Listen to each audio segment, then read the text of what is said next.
Lorsqu'en septembre 1943, les généraux américains regardèrent la carte de l'Europe, ils virent quelque chose qui ressemblait à un mur impénétrable. Derrière les plages de Normandie, derrière les champs et les villes françaises, attendait un monstre de béton, le Westwall allemand, rempli de bunkers, de canons et de dents de dragon en acier. Chaque plan d'invasion se terminait au même endroit, sur ces fortifications précises. C'est alors qu'est née une idée si folle qu'il est difficile d'y croire aujourd'hui. Créer un char qui ne s'arrêterait devant rien, pas même devant un mur de béton de 2 mètres d'épaisseur. Ainsi commença l'histoire du char le plus lent, le plus lourd et le plus absurde de l'histoire de l'armée des États-Unis, le T-28. Les ingénieurs de Detroit reçurent une tâche presque impossible. Créer une machine capable de percer n'importe quel bunker, de survivre à n'importe quel coup et de détruire n'importe quel obstacle. Cela ressemblait à un rêve d'immortalité, jusqu'à ce que quelqu'un essaie de convertir cette vision en tonnes d'acier. Le projet fut nommé Super Heavy Tank T-28, mais parmi les soldats qui virent plus tard sa forme monstrueuse, une autre appellation apparut immédiatement: la tortue de l'Apocalypse. Le concept était simple et en même temps catastrophique. Le TE-28 devait avoir un blindage d'une épaisseur de 12 pouces, soit plus de 300 mm à l'avant, ce qui le rendait presque impénétrable par n'importe quel canon de l'époque. Sur le papier, cela semblait impressionnant, mais les premiers calculs de masse effrayèrent tout le monde. Le TE-28 pesait presque 97 tonnes. C'est plus que 2 chars, Sherman réunis et un camion de carburant en prime. Les ingénieurs avertirent qu'une telle bête pourrait ne pas bouger d'un pouce. L'armée, cependant, ne voulait rien entendre.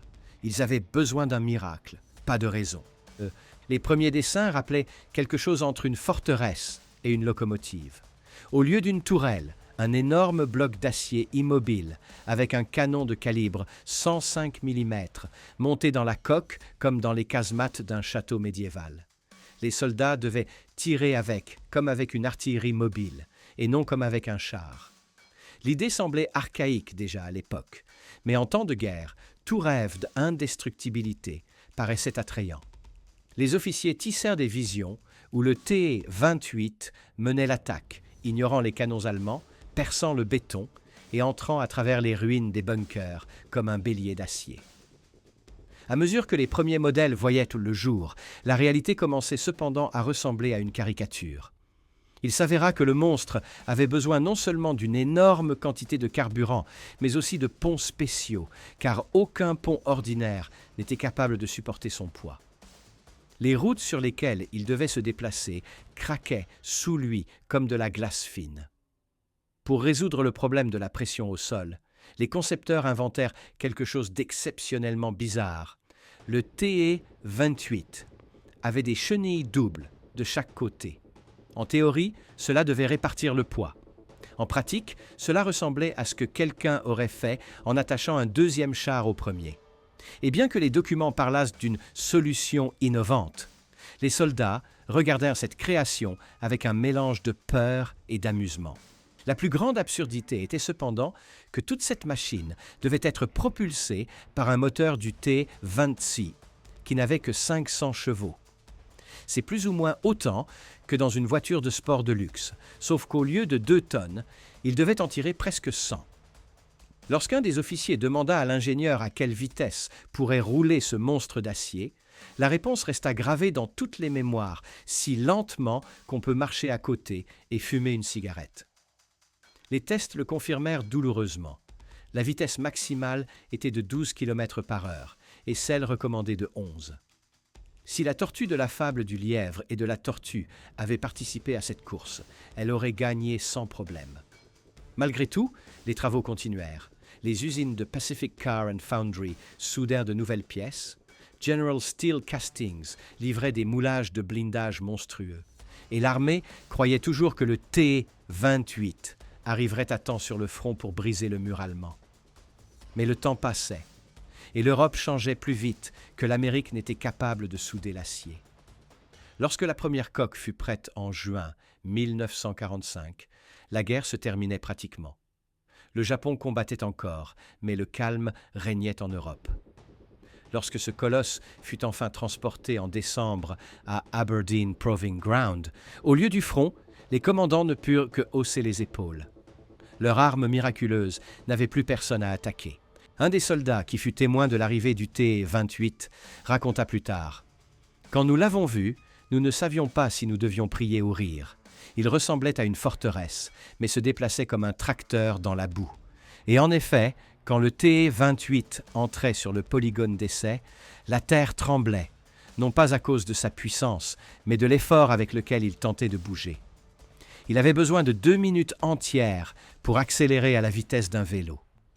Quand quelqu'un demanda s'il prévoyait d'y installer une radio, une réponse ironique tomba.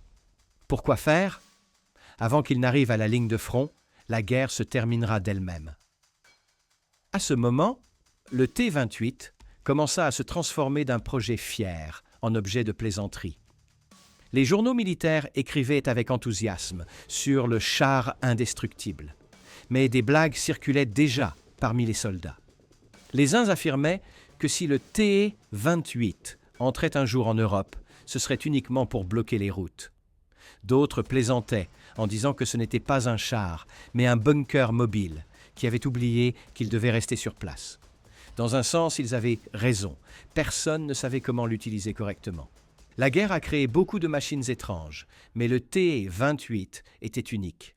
Non pas parce qu'il était le plus grand, mais parce que son existence était la preuve de la façon dont le désespoir peut aveugler la raison.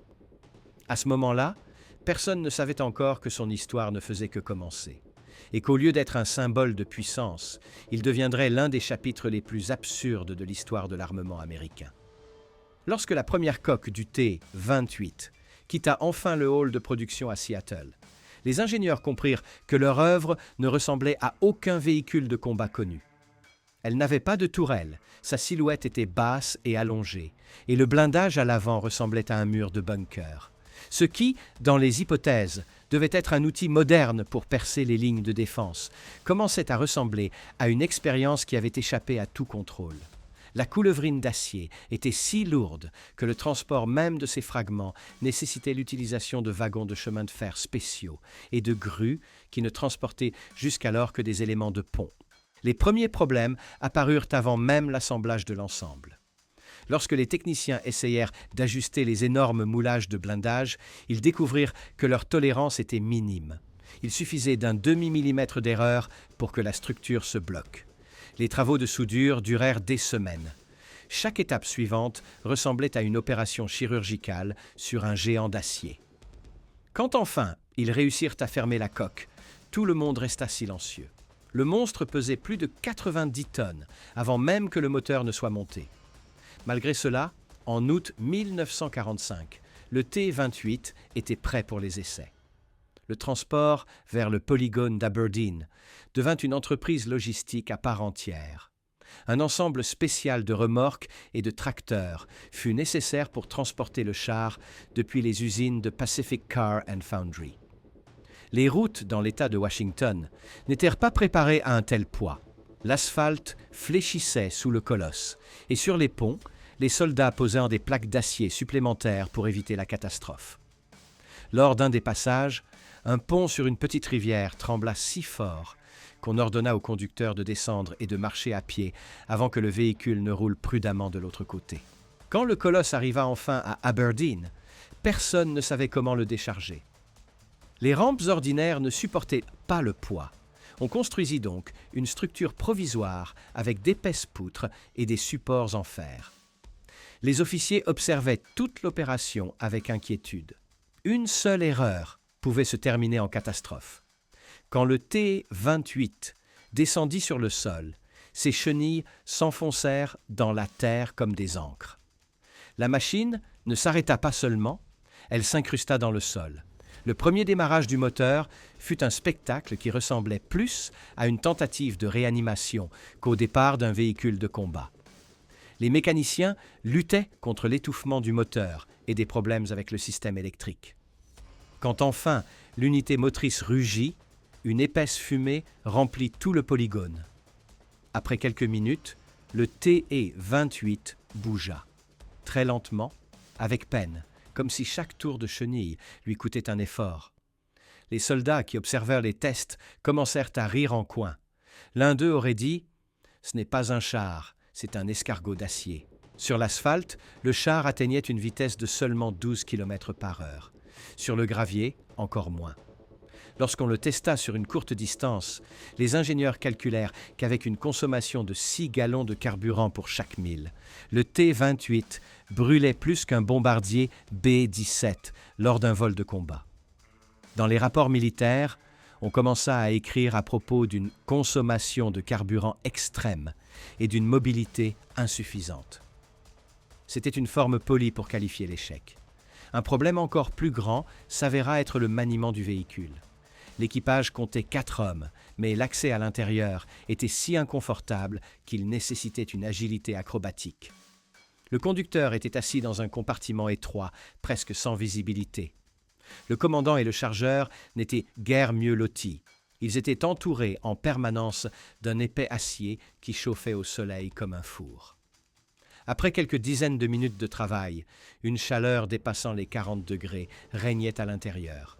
La seule arme automatique que possédait le T-28 était une mitrailleuse lourde de calibre, un demi-pouce, montée sur le toit. Pour tirer avec, le commandant devait se pencher par l'écoutille, ce qui signifiait en pratique qu'il devait exposer sa tête à un endroit que tout adversaire toucherait sans peine. Une telle solution suscita une nouvelle vague d'ironie parmi les soldats. L'un des rapports de test constatait froidement « Commandant exposé au tir pour opérer la mitrailleuse. Il est recommandé d'envisager des protections supplémentaires. » En pratique, tout le monde savait que cela signifiait une chose. Le projet était simplement mal pensé. La décision d'utiliser des chenilles doubles n'aidait pas non plus. Certes, elles répartissaient le poids, mais chaque remplacement ou démontage des segments extérieurs nécessitait plusieurs heures de travail et des grues. Officiellement, on indiquait que l'opération durait 2 heures. En réalité, personne n'était capable de le faire en moins de 4. Quand quelqu'un suggéra par plaisanterie que le T-28 pourrait transporter lui-même ses chenilles de rechange sur un chariot, l'officier répondit « Oui, mais alors il faudrait embaucher une deuxième armée pour les monter. » Tout cela commençait à ressembler à une parodie. Dans les documents de l'armée apparurent des phrases parlant de capacités opérationnelles extrêmement limitées, ce qui était une manière élégante de dire que le char ne convenait à aucune forme de combat. Même le transport routier posait problème. Chaque pont devait être vérifié au préalable et de nombreuses routes nécessitèrent des réparations après le passage du T-28. Sur le polygone d'Aberdeen, on effectua encore quelques tests d'endurance. On vérifia comment le blindage réagissait aux tirs de canons anti-chars de calibre 88 mm. Les résultats furent impressionnants. Les obus rebondissaient sur le blindage comme des pierres sur un mur.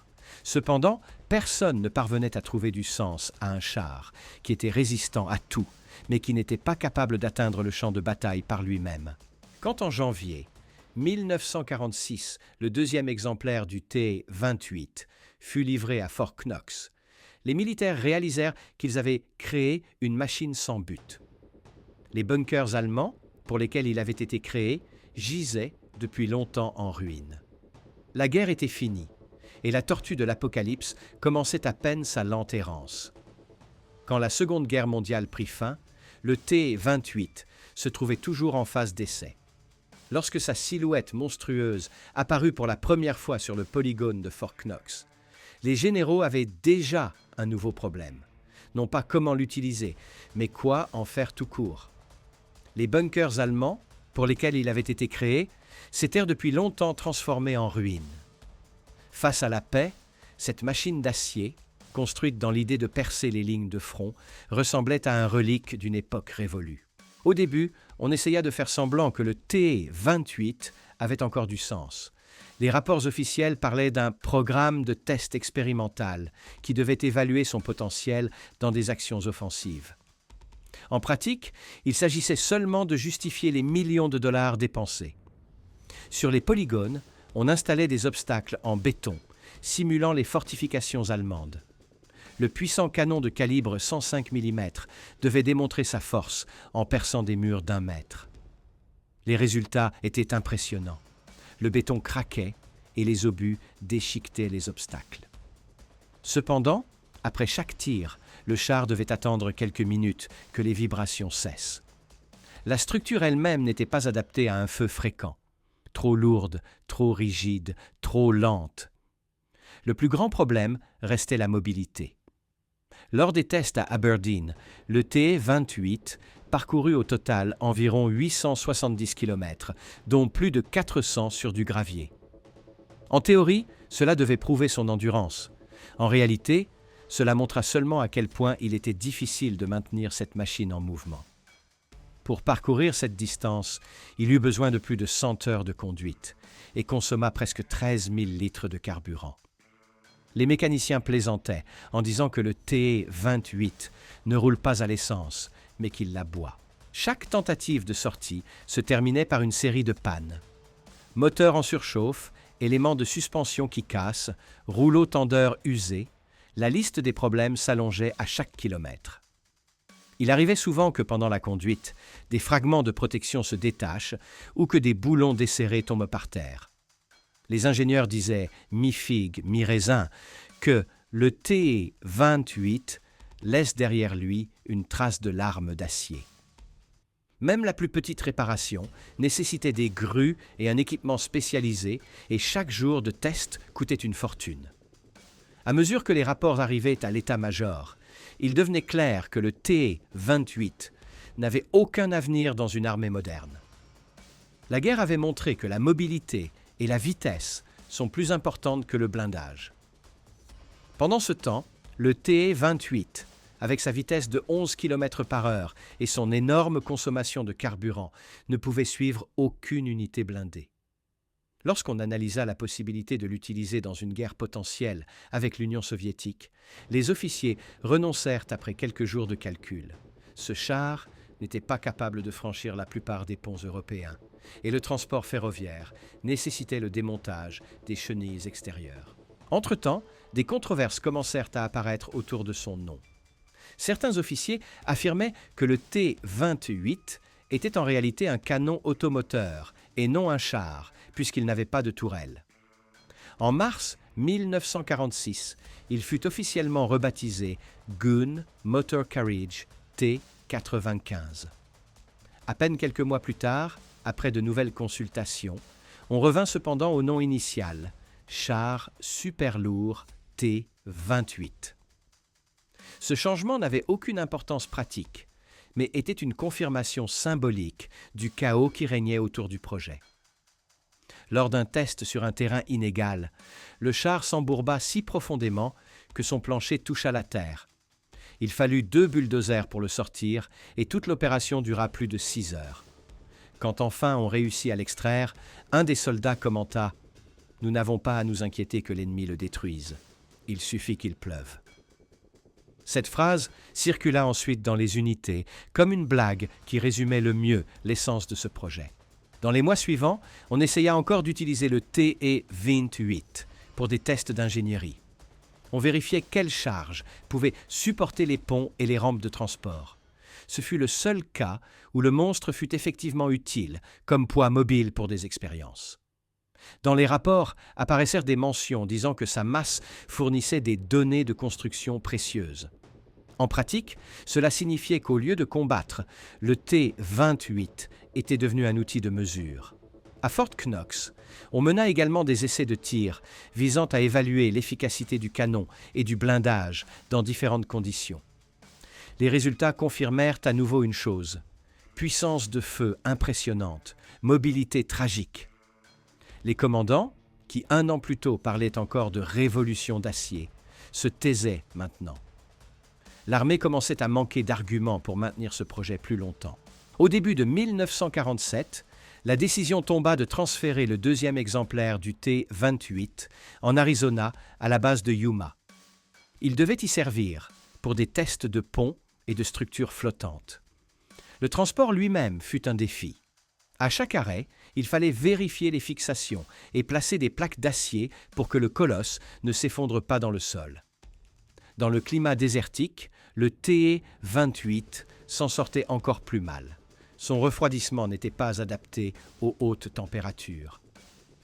Peu après son arrivée à Yuma, une tragédie survint. Au cours des essais, le moteur prit feu et le feu se propagea à tout le véhicule. On ne réussit pas à le sauver. Le deuxième exemplaire brûla complètement et fut passé par pertes et profits. Ainsi, l'armée perdit la moitié de tout le programme. Il ne resta qu'un seul, TE-28, lourd, lent et totalement inutile. Au lieu de devenir une arme qui devait détruire les fortifications allemandes, il devint un monument aux ambitions erronées. Pour beaucoup de soldats, il était le symbole que parfois, même la technique la plus avancée n'a aucun sens si elle ne peut pas se déplacer plus vite qu'un homme avec un sac à dos.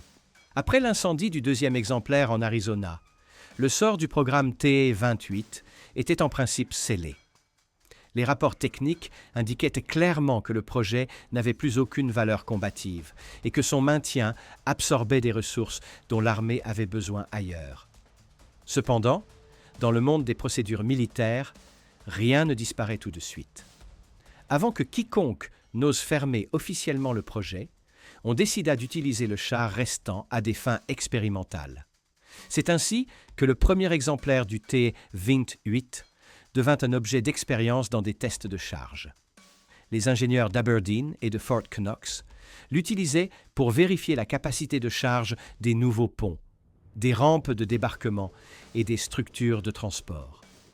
Paradoxalement, dans ce rôle, la machine s'avéra utile, non pas parce qu'elle savait combattre, mais parce que personne d'autre ne pouvait la remplacer par son poids. Elle était comme un poids mobile, idéal pour vérifier où finit la résistance de l'acier. Lors de ces tests, on découvrit que même sur un terrain durci, le TE-28 pouvait laisser derrière lui de profondes ornières. Le sol fléchissait sous ses presque 100 tonnes de masse, et lors d'un virage trop rapide, les chenilles extérieures arrachèrent des fragments d'asphalte. Les soldats de l'entretien plaisantaient en disant que chaque passage du TE-28 était une leçon de géologie gratuite. À un moment donné, quelqu'un proposa même de l'utiliser comme machine pour tasser le sol, mais le commandement coupa rapidement court au sujet. Les blagues étaient déjà trop proches de la vérité. Bien qu'officiellement le TE-28 restât dans l'inventaire comme équipement de test, avec le temps, il sortait de plus en plus rarement du hangar. L'armée perdait progressivement de l'intérêt pour ce colosse, et la priorité fut donnée aux nouveaux chars plus rapides, comme le T-29 ou le M-46. Dans les rapports trimestriels, à côté du nom TE-28, apparaissaient des mentions de plus en plus courtes. Aucune activité, maintien en état inactif. Chaque année, sa présence devenait de plus en plus symbolique, un relique d'idées d'une époque où l'on comptait que la force pouvait remplacer la raison. À l'hiver 1948, on décida de transférer le véhicule à Yuma pour continuer les recherches sur les ponts flottants. Cependant, avant que cela n'arrive, les plans changèrent. On décida que le TE-28 resterait à l'est comme pièce d'exposition pour la formation. Personne ne se soucia cependant de son entretien réel. Le char restait oublié à l'écart du polygone, exposé aux pluies, à la neige et à la corrosion. Avec le temps, il fut envahi par l'herbe et son blindage se couvrit d'une couche de rouille. Pour les nouveaux soldats, il n'était plus qu'un étrange bloc d'acier que personne ne savait identifier exactement. Dans les archives, des photos de cette période ont été conservées. Le TE-28 se tient seul, avec les segments de chenilles dévissés, comme si quelqu'un avait commencé son démontage et avait renoncé à mi-chemin. À côté, gisent des outils abandonnés, des restes de câbles, des plaques d'acier cassées. Il n'y a pas de traces indiquant que quiconque s'intéressait encore à lui. Les documents officiels de la fin des années 40 le notent comme perdu dans un incendie, bien qu'en réalité, rien de tel ne se soit produit. Il semble que pour l'armée, il était plus facile d'inscrire une perte que d'admettre que personne ne savait ce qu'il était devenu. Durant les années suivantes, le sujet du TE-28 disparut pratiquement des rapports militaires. Dans la nouvelle ère de la guerre froide, Personne n'avait le temps de se souvenir du colosse lent qui n'avait jamais atteint le front. Lorsqu'au Pentagone, on analysait l'avenir de l'arme blindée, le nom T-28 n'apparaissait plus dans aucune discussion. Il était comme une expérience indésirable que tout le monde préférait oublier. Cependant, malgré le silence officiel, des rumeurs circulaient parmi les soldats et les ingénieurs. On disait que le char avait été transféré dans le sud et caché dans l'un des entrepôts. D'autres affirmaient qu'on l'avait coulé dans un lac lors de tests de pont. D'autres encore étaient convaincus que l'armée l'avait caché intentionnellement pour qu'il ne devienne pas un objet de moquerie pour la presse. Le temps passait et personne ne savait indiquer où se trouvait vraiment le dernier exemplaire. Dans les années 50, l'histoire du T-28 était déjà oubliée. Les jeunes officiers n'en entendaient parler que par des anecdotes. On disait qu'il était si lent que s'il était parti en 1944, il ne serait arrivé à Berlin qu'en 1950. D'autres plaisantaient en disant que c'était le seul char qui pourrait perdre une course contre son propre obus. Ces mots, bien que drôles, reflétaient bien l'ambiance. Le T-28 était devenu le symbole de l'excès de forme militaire sur le fond. L'ironie du sort voulait que sa seule utilité résidât dans le fait que, grâce à lui, on avait élaboré de meilleures normes de capacité de charge pour les ponts et les rampes de débarquement américains. Dans les archives militaires, on l'inscrivit donc non pas comme une arme, mais comme un dispositif de test de grande masse. Ainsi se termina son service, sans gloire, sans bataille, sans sens. Finalement, dans les documents de 1949, apparut une note laconique. Véhicule T-28. Statut inconnu. Il n'y avait plus de traces du char, le plus grand et le plus lent d'Amérique. Il disparut comme si la terre l'avait englouti. Des années passèrent. Plus personne ne mentionnait le T-28, et son existence passa dans la catégorie des mythes militaires. Les documents qui auraient pu indiquer où avait atterri le dernier exemplaire furent perdus dans les archives.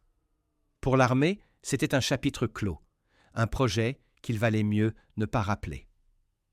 Jusqu'à un certain jour d'automne, où un chasseur occasionnel dans le Kentucky tomba sur quelque chose qu'il ne put identifier immédiatement. Dans des buissons denses, à la périphérie d'un ancien terrain militaire, il aperçut un énorme bloc de métal rouillé. Au début, il pensa que c'était l'épave d'un tracteur ou un fragment de structure de pont. Ce n'est que lorsqu'il s'approcha plus près qu'il vit les chenilles caractéristiques et la silhouette massive et basse.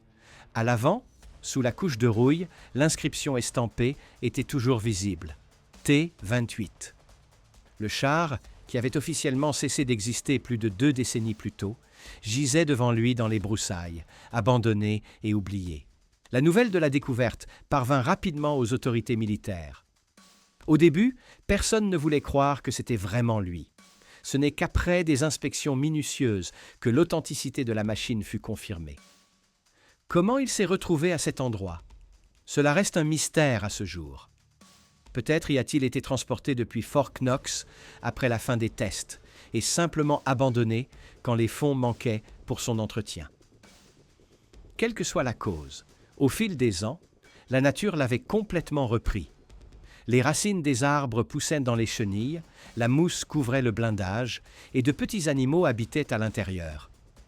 En 1976, la décision fut prise d'extraire le colosse et de le transférer au musée Patton à Fort Knox. L'opération de transport elle-même s'avéra presque aussi difficile que la construction du char. Avant que les camions ne puissent partir, il fallut nettoyer et renforcer le blindage pour qu'il ne tombe pas en miettes après des années de corrosion. Les chenilles, soudées par la rouille, durent être coupées et reconnectées. Toute l'action dura plusieurs semaines et nécessita des grues qui servaient habituellement à l'équipement minier. Quand enfin le T-28 sortit de la forêt, sa vue impressionna même ceux qui connaissèrent son histoire. Bien qu'écorché et couvert de saleté, il ressemblait toujours à un monstre d'acier d'une autre époque. Pour les uns, C'était un symbole de l'ambition de l'ingénierie américaine pour les autres, un rappel que même la technologie la plus puissante peut s'avérer être une impasse. Lors du transport vers le musée, un incident survint cependant, qui ne fit qu'ajouter un autre chapitre absurde à la légende du T-28. Le camion transportant le char eut des problèmes de frein lors de la descente d'une petite colline. La masse puissante du T-28 entraîna l'ensemble vers le bas et le conducteur ne parvint pas à arrêter le véhicule. Le colosse glissa de la remorque et atterrit dans le fossé, soulevant un nuage de poussière et de boue. Heureusement, personne ne fut blessé et le char lui-même ne subit que des dommages mineurs. Pour les observateurs, c'était presque symbolique. La tortue de l'Apocalypse, qui n'était jamais arrivée au front, essayait maintenant de s'échapper même du porte-char. Dans la presse militaire apparurent de courtes notes sur le transport raté d'un véhicule unique. Dans le milieu des passionnés militaires, on commença rapidement à plaisanter en disant que le T-28 avait enfin atteint son record de vitesse, en tombant du camion. Après réparation, le char finit par arriver au musée, où il fut restauré et installé sur l'exposition en plein air. Durant les décennies suivantes, des milliers de visiteurs le regardèrent, souvent sans se rendre compte qu'il se tenait devant l'un des plus grands malentendus d'ingénierie de l'histoire de l'armée américaine. Avec le temps, il fut transféré à Fort Moore, dans l'État de Géorgie, où il se trouve à ce jour. Les employés actuels de la base racontent que lors du déplacement de la machine, l'une des grues refusa de fonctionner, comme si le char lui-même se rebellait contre un nouveau mouvement. Le T-28 a survécu contre toute logique, non pas parce qu'il était un succès, mais parce que personne n'avait la force de le détruire. Trop lourd pour être envoyé à la ferraille, trop absurde pour être oublié. Bien qu'il n'ait jamais tiré un seul coup de feu dans une vraie bataille, il est devenu un rappel que parfois, la frontière entre une idée géniale et un fiasco complet est très mince. Aujourd'hui, son énorme corps blindé se tait, mais il se tait de manière éloquente, comme une preuve que dans la guerre et la technique, ce n'est pas toujours celui qui construit le plus gros monstre qui gagne. Et ainsi se termine l'histoire du char le plus lent du monde, créé par ambition, enterré par la réalité et sauvé par le hasard. Un char qui n'est jamais arrivé là où il devait combattre, mais qui est malgré tout devenu une légende d'échecs, de poids et d'ironie. Si cette histoire vous a plu, laissez un j'aime, écrivez un commentaire pour dire ce que vous pensez de ce colosse d'acier et abonnez-vous à la chaîne pour ne pas manquer les prochains récits sur les étranges machines de guerre oubliées.